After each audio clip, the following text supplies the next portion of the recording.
Students, आज हम आपके लिए चैप्टर 1 सीक्वेंस का बीएससी पार्ट 1 का चौथा वाला भाग लेकर के आए हैं। ठीक है ना? तो आप इसे अच्छे से समझिए। और इसमें हमने पूरा कन्वर्जेंट सीक्वेंस के ऊपर पूरा टॉपिक बना रखा है। ठीक है ना? आई होप कि आपको ये टॉपिक समझ में आएगा। चलिए लेट्स स्टार्ट। Convergent sequence. ठीक है, तो देखिए सबसे पहले हम इस कन्वर्जेंट सीक्वेंस को डिफाइन करेंगे कि कन्वर्जेंट सीक्वेंस क्या है। ठीक है ना? A sequence Sn is said to be convergent. एक सीक्वेंस को हम कन्वर्जेंट सीक्वेंस कहते हैं if it converge to a number l, अगर ये एक नंबर l तक अपसरित होता है। ठीक है ना? For any given epsilon greater than 0। ठीक है ना? एप्सिलॉन क्या है? एप्सिलॉन एक बहुत ही स्मॉल क्वांटिटी होती है जिसकी हम कल्पना मात्र ही करते हैं, इसको हम यूज करते हैं। ठीक है ना? आगे हम आपको बताएंगे एप्सिलॉन को डिटेल में। ठीक है ना? There exist a positive integer m such that modulus of Sn minus L less than epsilon. अगर इस मॉडुलस Sn माइनस एल की वैल्यू लेस देन एप्सिलॉन है for every epsilon greater than 0 n greater than k, ठीक है ना, तो where l क्या है? Is the limit of sequence. l को हम लिमिट ऑफ सीक्वेंस कहते हैं, ये कन्वर्ज टू l कहलाती है। ठीक है ना? That is Sn tends to l as n tends to infinite. जब n की वैल्यू इनफाइनाइट तक हो और Sn l को, ठीक है ना, l तक या l तक कन्वर्ज करती है तो हम ऐसी सीक्वेंस को कन्वर्जेंट सीक्वेंस कहते हैं। ये l तक कन्वर्ज करती है। ठीक है ना? l क्या है? l is the limit of sequence. तो इसकी लिमिट ऑफ सीक्वेंस अगर l तक कन्वर्ट करती है, l हमने एक जनरली ले रखा है। ठीक है ना? तो ये कन्वर्जेंट सीक्वेंस की कंडीशन है कि Sn माइनस एल या modulus of Sn minus L less than epsilon. ठीक है ना? For every epsilon greater than 0, तो क्या हो जाएगा? ये कन्वर्जेंट सीक्वेंस कहलाएगा। तो यहाँ पर l क्या है? इसका लिमिट ऑफ सीक्वेंस। और Sn माइनस एल क्या है? As n tends to infinite तक, यानी कि Sn है सीक्वेंस है Sn, वो कहाँ तक जाएगी? l तक जाएगी। अगर ये l तक जाती है, ठीक है, under n tends to infinite, तो हम ऐसी सीक्वेंस को कन्वर्जेंट सीक्वेंस कहते हैं। आगे हम बताएंगे, जब आपको एग्जाम्पल बताएंगे तो उससे और क्लियर होगा। ठीक है स्टूडेंट्स? तो देखिए सबसे पहले हमने एक रियल नंबर लाइन लिया, यहाँ पर रियल नंबर लाइन लिया हमने। अब रियल नंबर लाइन में हमने क्या किया कि एक यहाँ पर NVD चूज कर लिया। ठीक है ना? इसके के बारे में आपको समझाने के लिए एक NVD चूज किया। तो NVD क्या होता है? नेबरहुड होता है। तो हमने यहाँ पे NVD चूज किया। तो यहाँ पे देखिए ध्यान से, हमने बहुत सारे डॉटेड बना रखे हैं ये। ठीक है ना? इसका मतलब ये है कि इसमें बहुत सारे एलिमेंट्स हैं, बहुत सारे ढेर सारे एलिमेंट भरे पड़े हैं जिसकी हम कल्पना कर सकते हैं। और यहाँ पर हमने L क्या ले लिया? एक ये L क्या है भाई? Limit of sequence. इसका पॉइंट है इसके चारों ओर, ये जो लिमिट पॉइंट है इसके चारों ओर हमने एक NVD बना लिया। ठीक है ना? और ध्यान से देखिए रियल नंबर लाइन पर एक पॉइंट K है और ऐसे और भी पॉइंट हैं जो इस K के लिए उधर आ रहे हैं। ठीक है ना? तो इससे क्या आपको समझ में आ रहा है कि हमने जो NVD लिया है इसका देखिए एक एप्सिलॉन है आपका, तो यहाँ से यहाँ तक का डिस्टेंस कितना हो जाएगा? L minus epsilon. और यहाँ से यहाँ तक का डिस्टेंस कितना हो जाएगा? L plus epsilon. मीन्स यहाँ तक L माइनस एप्सिलॉन है और यहाँ तक L प्लस एप्सिलॉन है। ठीक है ना? तो होता क्या है कि यहाँ हम रियल नंबर लाइन पे देखते हैं कि अगर हमारे पास कोई सीक्वेंस Sn है या An है, तो ये कन्वर्ज टू लिमिट L तब करती है जब मॉडुलस ऑफ An माइनस 1 की वैल्यू लेस देन एप्सिलॉन हो, जहाँ पर एप्सिलॉन ग्रेटर देन 0 है। ठीक है ना? अगर हम रियल नंबर लाइन पे इसको देखते हैं तो इससे देखने से क्या मिलता है हमें? यहाँ पर सबसे ज्यादा एलिमेंट्स, मोर एलिमेंट्स यहाँ पे मिलते हैं। यहाँ पे हमें क्या मिल रहे हैं? More elements. इस चीज में मोर एलिमेंट्स हमें मिल रहे हैं। ठीक है ना? इस NVD में ज्यादा से ज्यादा या मोर एलिमेंट्स मिल रहे हैं in the L interval, more elements in the L interval, ठीक है ना, एल इंटरवल। तो यहाँ पर हमें बहुत ज़्यादा से ज़्यादा एलिमेंट मिल रहे हैं, ठीक है ना, इस वाले में, समझ गए। आप लोगों को फिगर में मैंने लिख दिया है। और आप इधर देख रहे होंगे कि के कुछ ही पॉइंट्स यहाँ पर, सम पॉइंट्स, ठीक है ना, सम पॉइंट्स ही हैं जो यहाँ पर आपको के लिए आ रहे हैं, ठीक है ना। तो ज़्यादा से ज़्यादा पॉइंट हमारे कहाँ पर, इस एल वाले पॉइंट पर ये सीक्वेंस में लाइज कर रहे हैं, इस एनवीडी में लाइज कर रहे हैं, ठीक है। तो ये ज़्यादा से ज़्यादा पॉइंट्स हमारे कहाँ लाइज कर रहे हैं, एनवीडी में, ठीक है ना, या एल के इंटरवल में ही जा रहे हैं। हम ये भी कह सकते हैं ये एल के इंटरवल में ही ज़्यादा से ज़्यादा पॉइंट्स जा रहे हैं, या फिर हम कहें कि एल के एनवीडी में ज़्यादा से ज़्यादा पॉइंट अप्रोच कर रहे हैं। ऐसे भी कह सकता हूँ कि एल के एनवीडी में ज़्यादा से ज़्यादा पॉइंट अप्रोच कर रहे हैं। तो हम क्या कह सकते हैं इससे हम कह सकते हैं ये सीक्वेंस जो है वो हर हालत में इस एल पर अप्रोच कर रही है, एल पर आ रही है, या एल को अप्रोच कर रही है, ठीक है ना। तो इसीलिए हम इस एल को लिमिट ऑफ सीक्वेंस कहते हैं, क्योंकि ज़्यादा से ज़्यादा पॉइंट्स इस एनवीडी में, इस एल के क्राइटेरिया में, एरिया में आ रहे हैं ज़्यादा से ज़्यादा, ठीक है ना। तो इसीलिए हम इस एल को क्या कहते हैं, लिमिट पॉइंट ऑफ सीक्वेंस। आपने देखा होगा इस साइड में मैंने ये ब्रैकेट बना रखा है, आपने देखा होगा यहाँ 2 4 6 पॉइंट जा रहे हैं, ठीक है ना।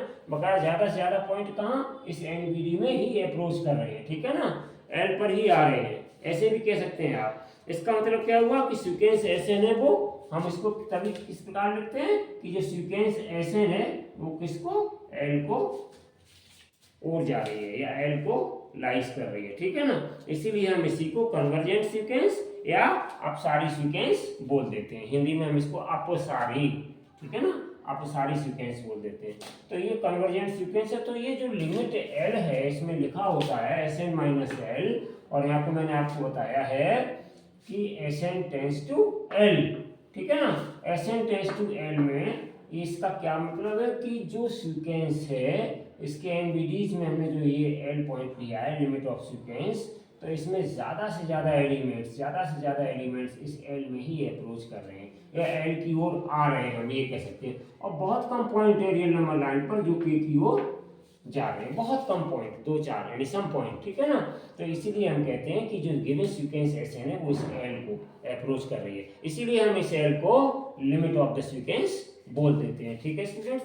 तो ऐसी पोजीशन में क्या है कि ये कंडीशन जो दी गई है S N minus L less than epsilon होगा, और ऐसे क्योंकि एप्सिलॉन एक बहुत ही छोटी क्वांटिटी है लेकिन हम उसको 0 के ग्रेटर मान लेते हैं, तो इसीलिए हम इसको कन्वर्जेंट सीक्वेंस कहते हैं। तो स्टूडेंट्स ये कन्वर्जेंट सीक्वेंस की कंडीशन है S N minus L less than epsilon. S N minus L की वैल्यू एप्सिलॉन से मॉडुलस छोटी होनी चाहिए, मॉडुलस लगा हुआ इसका मतलब ऑलवेज पॉजिटिव होनी चाहिए, लेकिन एप्सिलॉन से छोटी होनी चाहिए, एप्सिलॉन ग्रेटर देन 0 होता है, ठीक है। तो ये समझ में आया होगा कि कन्वर्जेंट सीक्वेंस क्या होता है। अब देखिए कन्वर्जेंट सीक्वेंस के कुछ इंपॉर्टेंट केसेस होते हैं, ठीक है ना।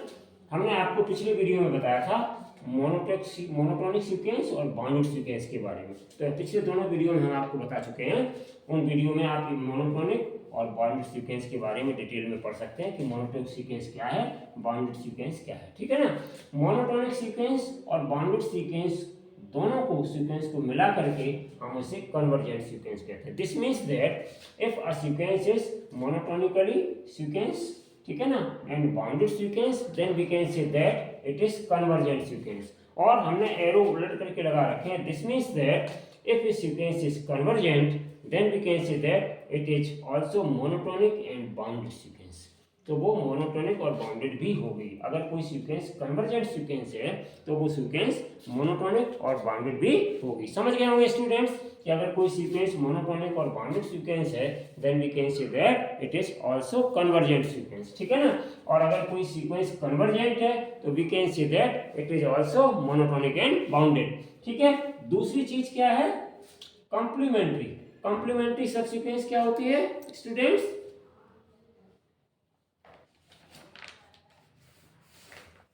कॉम्प्लीमेंट्री सब सीक्वेंस को हम आपको थोड़ा सा समझा रहे हैं।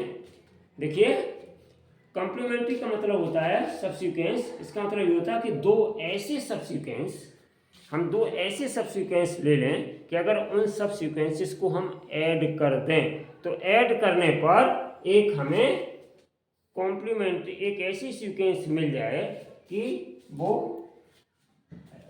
पहले वाली जो हमें सीक्वेंस मिल जाती है ऐड करने के बाद, तो हम उसको कह देते हैं कॉम्प्लीमेंट्री सब सीक्वेंस। ठीक है ना, समझ गए होंगे कि अगर हम दो सब सीक्वेंसेस को मिला करके एक सीक्वेंस बना लेते हैं तो ऐसी सीक्वेंस को हम क्या कहेंगे, कॉम्प्लीमेंट्री सब सीक्वेंस। ठीक है ना, और एक तीसरी चीज क्या है, सेम लिमिट सब सीक्वेंस। अगर आपके पास दो हो या तीन हो ऐसी सब सीक्वेंस है स्टूडेंट्स कि अगर हम उन सब सीक्वेंसेस को ऐड कर दें और वो ऐड करने के बाद जो सीक्वेंस आ रही है वो सीक्वेंस की लिमिट सेम हो। ठीक है ना, अगर ऐसी सीक्वेंस है गिवन सीक्वेंस इज कन्वर्जेंट, कब, जब वो दोनों सब सीक्वेंसेस हैं उनको ऐड करने पर अगर सेम लिमिट आ जाती है तो हम उनको कहते हैं कि वो कन्वर्जेंट सीक्वेंस है, और अगर सेम लिमिट नहीं आती है तो फिर हम उनको कन्वर्जेंट सीक्वेंस नहीं कहते हैं। ठीक है, आगे हम एक एग्जाम्पल के जरिए आपको इस चीज़ को भी समझाएंगे कि यहाँ पर ये सीक्वेंस कन्वर्जेंट है या नहीं है कन्वर्जेंट। ठीक है ना, समझ गए स्टूडेंट। तो चलिए अब हम एक एग्जाम्पल लेते हैं, उस एग्जाम्पल के जरिए आपको समझाएंगे। तो देखिए पहला एग्जाम्पल हम लेते हैं कन्वर्जेंट सीक्वेंस के लिए। ये क्वेश्चन बहुत ही इंपॉर्टेंट क्वेश्चन है, इस क्वेश्चन को हम आपको कराएंगे। सबसे पहले यहाँ पे देखते हैं, हमने एक एग्जाम्पल लिया है, the sequence Sn equal to 1 plus 1/3 plus 1/3 square plus 1/3 का cube plus up to and so on plus 1/3 की पावर है। तो ये एक ऐसा एग्जाम्पल है जिसको हम आगे प्रूव भी करते हैं। तो ये स्टूडेंट्स ऐसा एग्जाम्पल है कि इसमें आपका मोनोटोनिकली सीक्वेंस भी होगा, मोनोटोनिकली इंक्रीजिंग सीक्वेंस होगी इसमें, और दूसरी बात इसमें बाउंडेड सीक्वेंस भी होगी। ठीक है ना, और सबसे बड़ी बात क्या है कि हम कह रहे थे अभी यहाँ पर कन्वर्स टू एल, हम यहाँ बता रहे थे कन्वर्स टू एल। तो कन्वर्स टू एल का मतलब यहाँ पर क्या है, जब हम इस सीक्वेंस को सॉल्व करेंगे तो ये एक 0.3/2 तक कन्वर्स करेगी। इसका क्या हो जाएगा, लिमिट 0.3/2, यानी कि कन्वर्स टू 3/2 ये करेगी। आगे हम इसको सॉल्व करेंगे, बहुत ही इंपॉर्टेंट क्वेश्चन है, एग्जाम में ये पूछा गया स्टूडेंट्स। ठीक है, तो हम इसको बाद में सॉल्व करेंगे। तो ये एक कन्वर्जेंट सीक्वेंस का एग्जाम्पल है जो हमने आपको बताया, बहुत बढ़िया क्वेश्चन है ये, आगे सॉल्व करोगे इसको। चलिए दूसरी चीज क्या है, अब हम आपको बताते हैं कॉम्प्लीमेंट सब सीक्वेंस के बारे में थोड़ा सा। एक हम एग्जाम्पल लेते हैं, सपोज एक दूसरा एग्जाम्पल हम लेते हैं, लेट Sn इक्वल्स टू, ठीक है ना, एक हम एग्जाम्पल लेते हैं, let Sn equals to A1, sequence लगा सकते हो, A1 A2 A3 A4 A5 A6 and so. इस तरीके से अगर हम इसको सीक्वेंस ले रहे हैं तो हम इसकी पहले आपको बनाना सिखाएंगे कि इस सीक्वेंस की कैसे हम दो सब सीक्वेंस बनाएंगे। ठीक है ना, ये सीक्वेंस An है, तो ये गिवन सीक्वेंस है, आप मान लीजिए let the given sequence is, let the given sequence is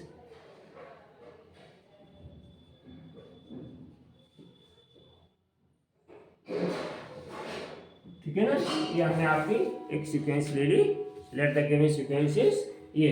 तो हम क्या करेंगे, हम सबसे पहले इसकी सब सीक्वेंसेस बनाने के लिए,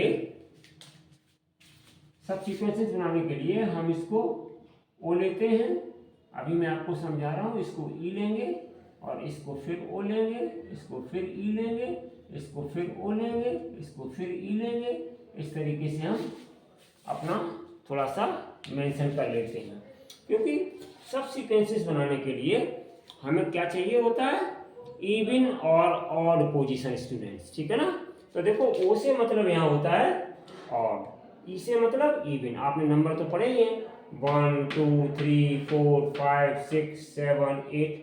अगर आप ऐसे न भी डालना चाहें तो आपको ऊपर ही दिखाई दे रहा है, A1 लिखा हुआ है तो ये ऑड पोजीशन है, 2 लिखा हुआ है तो ये इवन पोजीशन है, 3 लिखा हुआ है तो ये ऑड पोजीशन है, 4 लिखा हुआ है तो ये इवन पोजीशन है। आपको ऐसे भी पता चल जाएगा, अगर आप थोड़ा सा दिमाग चला लें तो आप इस तरीके से भी इसको निकाल सकते हैं। तो देखो हम पहले निकालेंगे A2n क्या है, A2n यानी इवन पोजीशन पे, A2n मतलब इवन पोजीशन पर देखेंगे तो इवन पोजीशन देखिए मेरे पास A2 है, फिर A4 है, फिर A6 है, फिर एंड सो ऑन। तो इस तरीके से हम इसको निकाल सकते हैं, ठीक है ना। इसके बाद हम देखते हैं कि ऑड पोजीशन के लिए हमें बनाएंगे, तो इसको A2n माइनस 1 लिखेंगे, ठीक है ना। तो पहले कितना आ जाएगा A1, फिर कितना आ जाएगा A3, फिर कितना आ जाएगा A4, फिर एंड सो ऑन। ऐसी और की आगे सीरीज होगी तो आप उसको सीक्वेंस को आगे और डिवाइड कर सकते हैं। तो इस प्रकार से ये अगर हम इसको हम सीक्वेंस 1 नाम दे दें और इसको हम सीक्वेंस 2 नाम दे दें, इसको हम सीक्वेंस 3 नाम दे दें, ठीक है स्टूडेंट्स। तो ये देखिए हमने इसी सीक्वेंस 1 की हेल्प से दो सीक्वेंस इवन और ऑड सीक्वेंसेस बना लिए। अगर हम इन दोनों सीक्वेंसेस को स्टूडेंट्स पुनः ऐड कर दें, फिर ऐड कर दें, we adding 1 and 2 and 3, we adding 2 and 3, we adding equation 2 and 3। तो ध्यान दो 2 and 3 अगर हम दोबारा से इनको ऐड कर देंगे स्टूडेंट्स, तो हमें ध्यान से देखो, इनको ऐड करने के बाद फिर हमें यही टर्म मिल जाएंगे, ठीक है ना। अगर हम इन इक्वेशंस को ऐड कर दें तो ऐसी स्थिति में क्या होगा कि हमें फिर से एक सीक्वेंस बाई सीक्वेंस मिल जाएगी, हैं। यदि कंप्लीमेंट्री सब सीक्वेंसेस को सेम लिमिट पर जाती हैं तो इन सीक्वेंसेस से मिलाकर के जो सीक्वेंस बनती है तो वो भी सेम लिमिट पर ही जाएगी स्टूडेंट्स, और ऐसी सीक्वेंस को हम कन्वर्जेंट सीक्वेंस कहते हैं, ठीक है ना।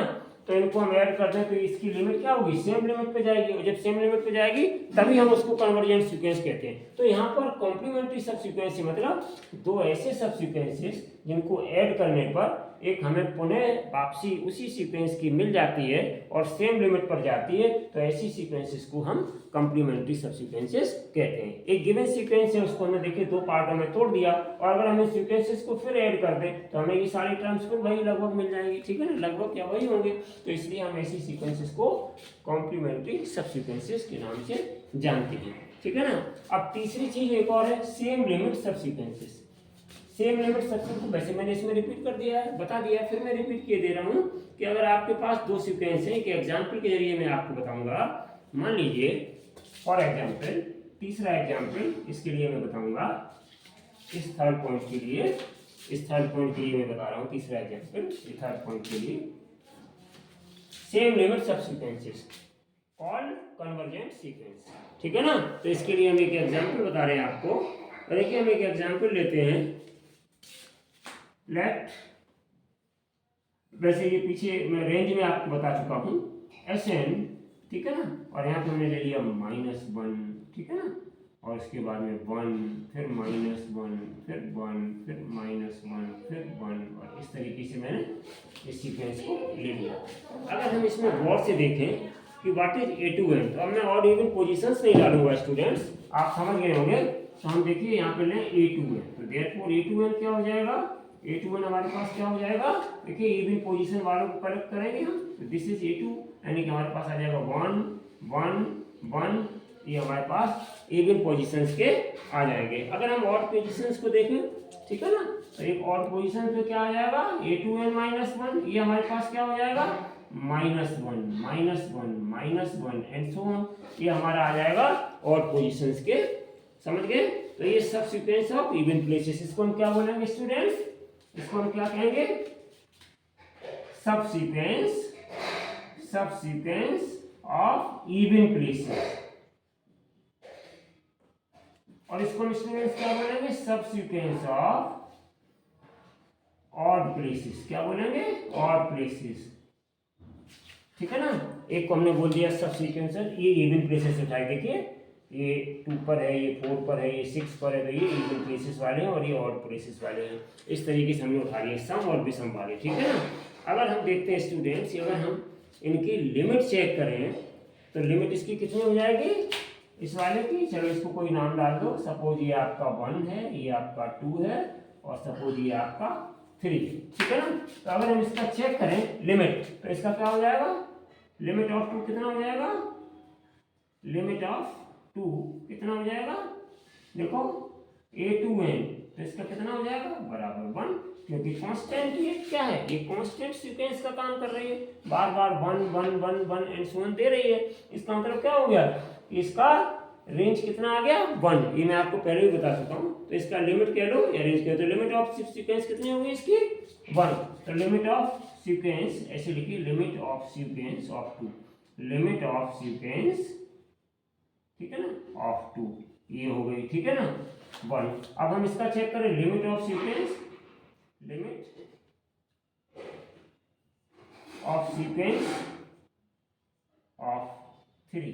तो इसको हम कौन से देखें तो क्या हो जाएगा, a2n -1, तो ये कितना हो जाएगा -1। ध्यान दो स्टूडेंट, तो ये -1 हो जाएगा इसका लिमिट, ठीक है ना। तो देखिए अगर हम इन दोनों सबसीक्वेंसेस को, अगर हम इन दोनों सबसीक्वेंसेस को ऐड कर दें तो निश्चित तौर पर हमें सीक्वेंस तो मिल जाएगी, लेकिन हम यहाँ पे गौर से देख रहे हैं कि इसकी लिमिट दोनों की डिफरेंट है, लिमिट ऑफ सीक्वेंस दोनों की डिफरेंट है। तो जब ऐसी स्थिति आती है कि लिमिट ऑफ सीक्वेंस दोनों की डिफरेंट होती हैं, तो this means that it is not a convergent sequence, और in other words we can say divergent sequence, ठीक है ना। तो चलिए हम आगे डाइवर्जेंट सीक्वेंस के बारे में भी समझाएंगे। तो आज हमने आपका ये कन्वर्जेंट का टॉपिक लगभग अच्छे से समझा दिया है कि सीक्वेंस कन्वर्जेंट क्या होती है, कन्वर्जेंट सीक्वेंस किसे कहते हैं, मोनोटोनिक सीक्वेंस और बाउंडेड सीक्वेंस अगर किसी सीक्वेंस के अंदर मौजूद हैं तो वो कन्वर्जेंट सीक्वेंस कहलाती है। कन्वर्जेंट सीक्वेंस अगर हमें दी गई है तो मैं समझ जाऊंगा कि ये गिवन सीक्वेंस मोनोटोनिक सीक्वेंस भी है और बाउंडेड सीक्वेंस भी है। कॉम्प्लीमेंट्री सब सीक्वेंस कैसे बनाते हैं, इनके क्या मीनिंग है, ये कॉम्प्लीमेंट्री सीक्वेंस को भी हमने आपको समझाया। उसके बाद सेम लिमिट सब सीक्वेंस क्या होते हैं, कि अगर हमारे पास कोई ऐसा सीक्वेंस है कि हम, या हमारे पास ऐसे दो सब सीक्वेंसेस हैं जिनको हम ऐड कर दें तो एक सीक्वेंस तो हमें मिल जाती है, परंतु वो ऐसी सीक्वेंस है कि उनके लिमिट पॉइंट डिफरेंट हैं। तो अगर लिमिट पॉइंट सेम आते हैं तो वो कन्वर्जेंट सीक्वेंस कहलाएगी, और अगर लिमिट पॉइंट स्टूडेंट्स डिफरेंट आते हैं तो वो कन्वर्जेंट सीक्वेंस नहीं कहलाएगी, ठीक है ना। तो इस तरीके से हमने आज आपको कन्वर्जेंट सीक्वेंस का स्टूडेंट टॉपिक कवर किया। आई होप कि आपको ये कन्वर्जेंट सीक्वेंस का टॉपिक पसंद आया होगा। अगर पसंद आए तो आप हमारे चैनल को लाइक सब्सक्राइब करें, और अगला हम आपके पास पार्ट 5 लेकर के आएंगे इसी चैप्टर का। तब तक के लिए धन्यवाद। Thank you for watching this video.